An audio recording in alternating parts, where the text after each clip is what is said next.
Hi Year 8. I'm making this video to help you with your energy revision on this topic. This video is designed just to recap some of the learning intentions and success criteria in the topic. This is just video number 1, entitled To Understand Different Forms of Energy.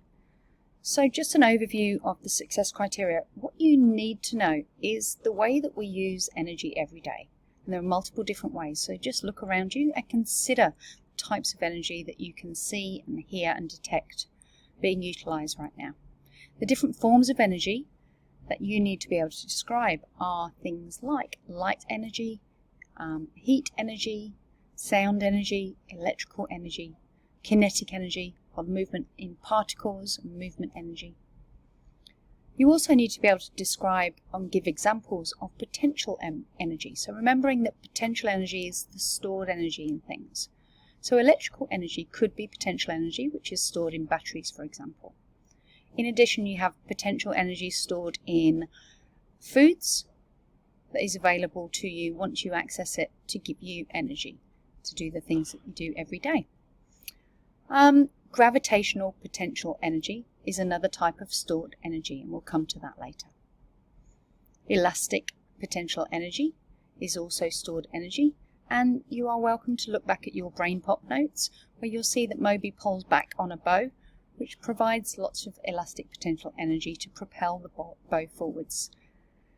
Once the arrow is released in that situation, the elastic potential energy is converted to kinetic energy, allowing the bow to move forwards.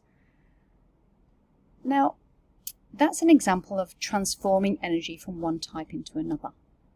You need to be able to describe the fact that energy cannot be created or destroyed, but yet can be transformed from one type of energy into another. This is called energy transformation. Many times a day we transform electrical energy into light energy emitted from our laptop, heat energy also emitted from the laptop, sound energy. So we're turning the type of energy from one into another, but we're not creating new energy or destroying any energy.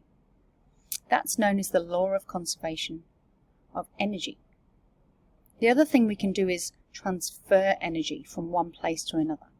And a classic example of this is power stations creating electrical energy, which is then transferred to our homes, and we access that energy through the power socket.